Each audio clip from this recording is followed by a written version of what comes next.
What's up, everybody? We are back out here with the Elite, but this time featuring squad number 1. They have a mix of farmer carry, already getting to work and going to the firing line. For the men's Elite, the weight for the farmer carry is going to be a cumulative of 290 pounds, 145 in each hand. And they are making their way through a 75-yard course.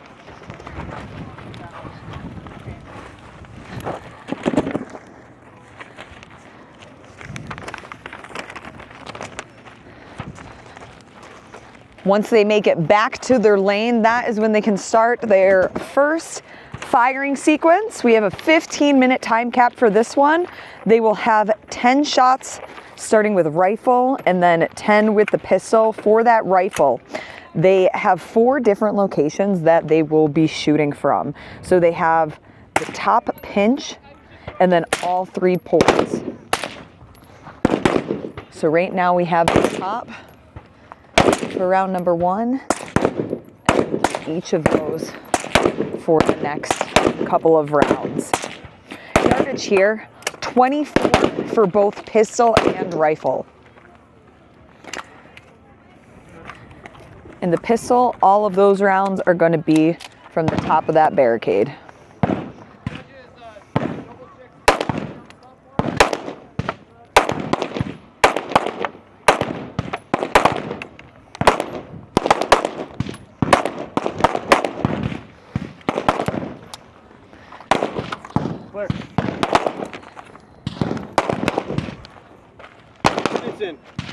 So that's Brandon Rodas. We normally see him in the men's 40+ division, and this is the first time that he has thrown his hat in the ring with the men's Elite division, and so far with this squad, he is leading the way.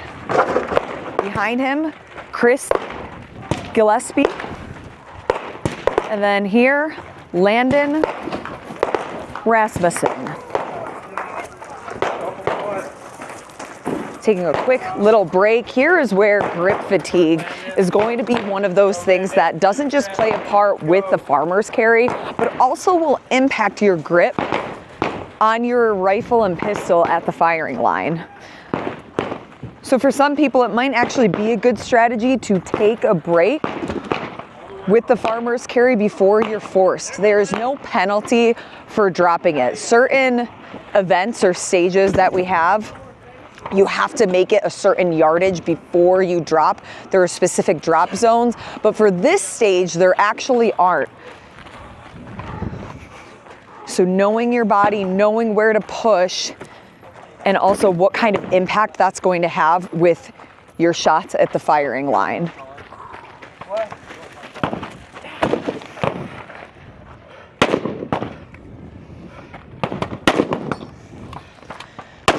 Oh, I like that strategy there, using a little bit of the earth, rocks, and dirt almost as chalk to help with grip strength. With tactical games, the only time that we can use chalk is for rope climbs. So as Chris finishes up with his second lap of farmer carry,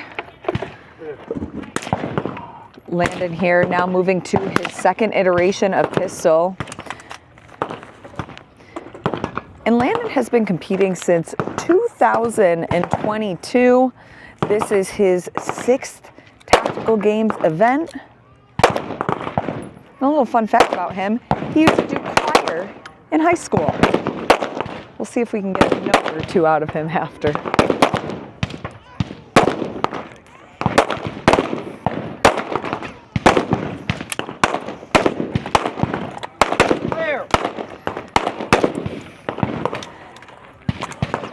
Just about 4 minutes in, that time cap we're looking at is 15 minutes.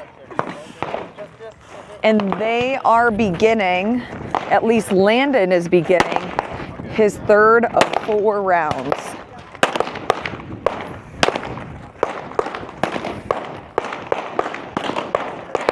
Something else that's great about this location, oh, we got dogs, of course.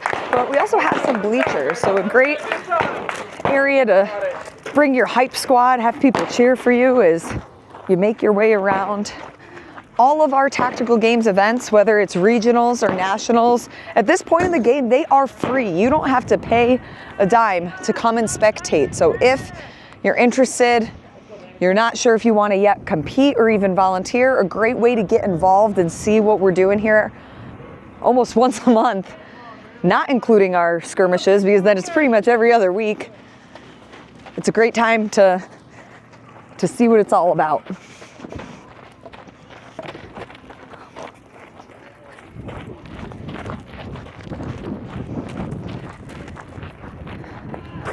Landon done with the farmer's carry and will make his way to the rifle for his third iteration. Let's go, keep moving. There you go, nice push. And now he will go right through that barricade, and also notice the way that he turns his rifle just slightly to the left so that he can see through his optic.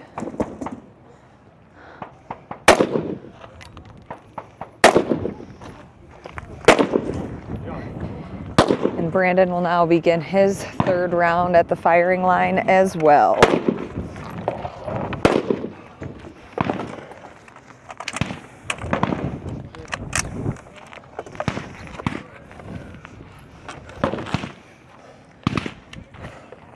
So now look at the way that Brandon is. It's all about what is the most comfortable and going to get you stable in a position. Two very different techniques on how to get in a stance for that middle port.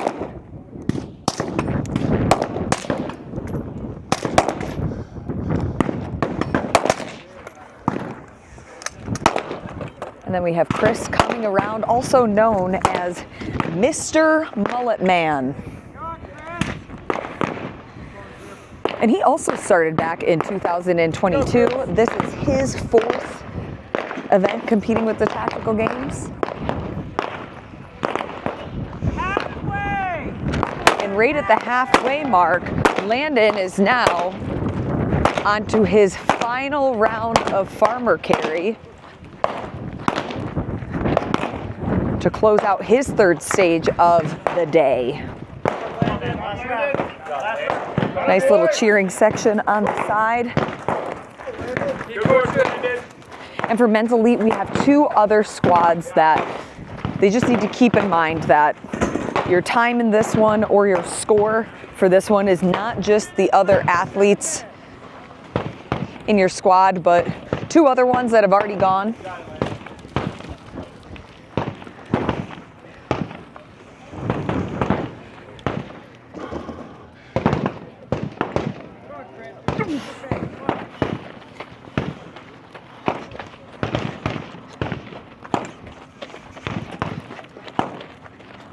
Last final roundabout. So he will now get into that center lane, set them in front of the wooden pallet, and now his final firing sequence. He will go through that bottom port.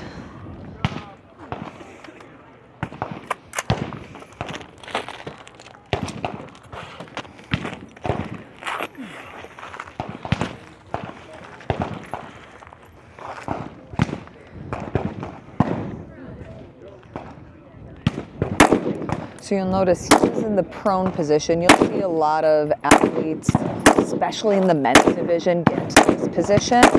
From personal experience, when I competed in teams in Texas, I couldn't get my upper body high enough to be in the prone position. So that's when you'll see athletes in that more like frog stance where you squat and then sit back on your heels. So depending on what your dimensions are, how long your legs are and body frame is, you might have to play around if that's something that you're practicing at home, if you come to any of our skirmishes or regional events, that what you see on your screen as we cover these stages might not be the best body position for you. So making sure you're getting some experience and moving around is always a good idea. Clear. And now the time will stop.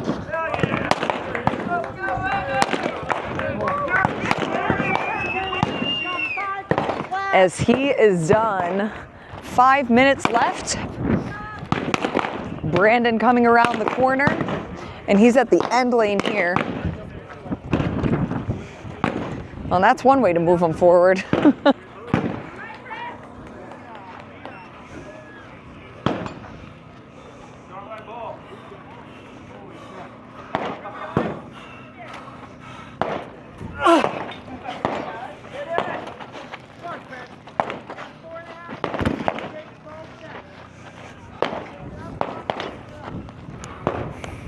Dig deep, Brandon. Come on. You got it, Brandon. You're strong as fuck.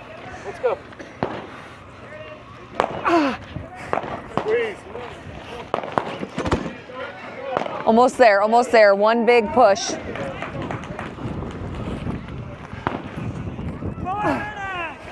The last one, he just needs to get them past just a little bit more. So that wooden pallet, that is their drop zone. They had to get both of them fully across.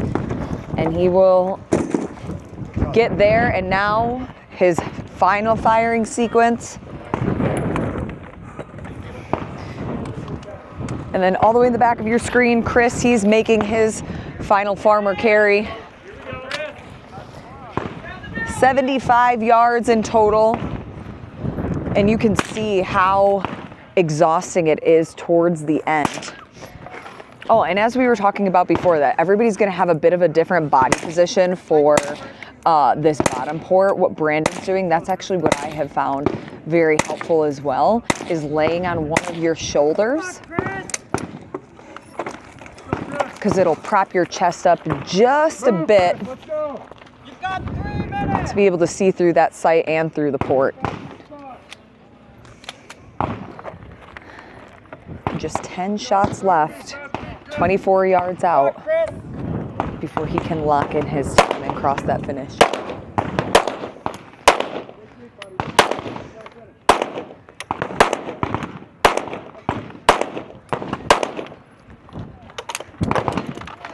Last final clearing procedure, and his time is locked in. One athlete to go, Mr. Mullet Man himself.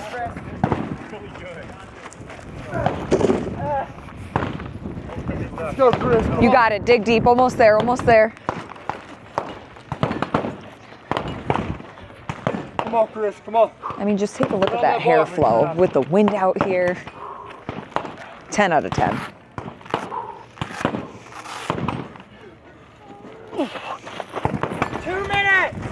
Good, and I love the way that he really gained momentum on that. Took a deep breath, braced his center and his midline, and then used the momentum to bring those farmer carry and axle bars forward. Just a couple minutes left. And let's see what position. Okay, so Chris can get into that prone position.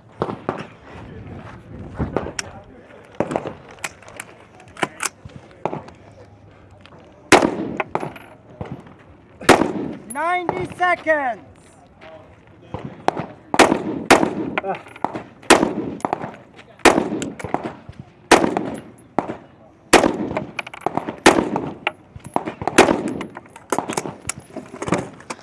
Good, and he's clear. And then 10 more with the pistol.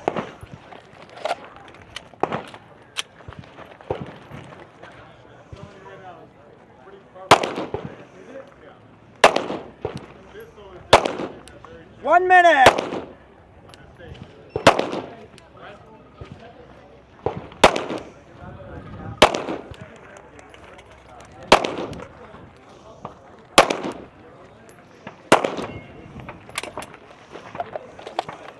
Clear. And Chris will get in under that time cap.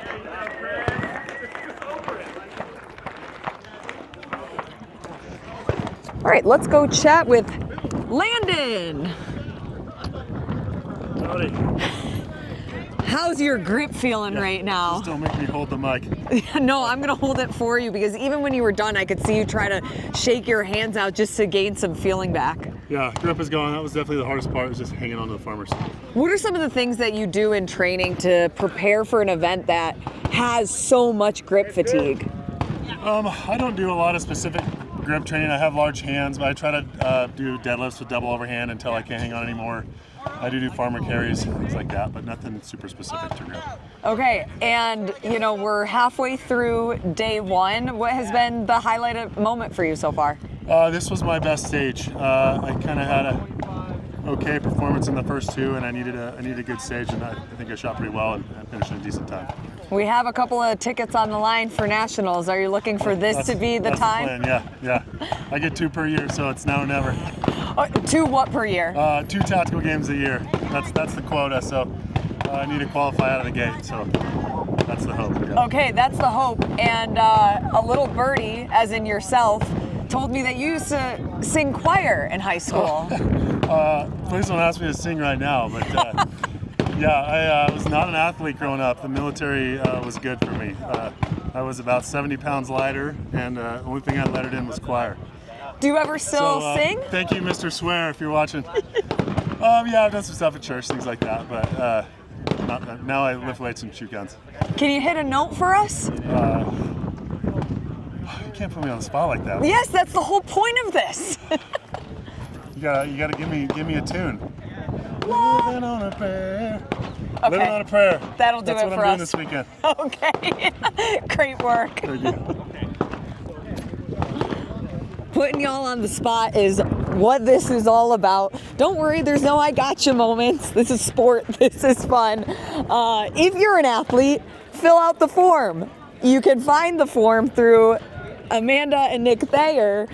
And we're just trying to collect more athlete data, give us some more deeper connections with the athletes, and tell better stories, because that's what we want to do. We want to keep growing the sport. We want to highlight you guys and all of the awesome things that you're doing. And that will close us out for stage, where are we? This is stage 3? Yes, stage 3. We got one more on the day, so we will see you guys back here. Make sure you like, subscribe, send this to a friend, share it to somebody who might be interested in the sport to help it grow. We'll see you guys back here for the next one.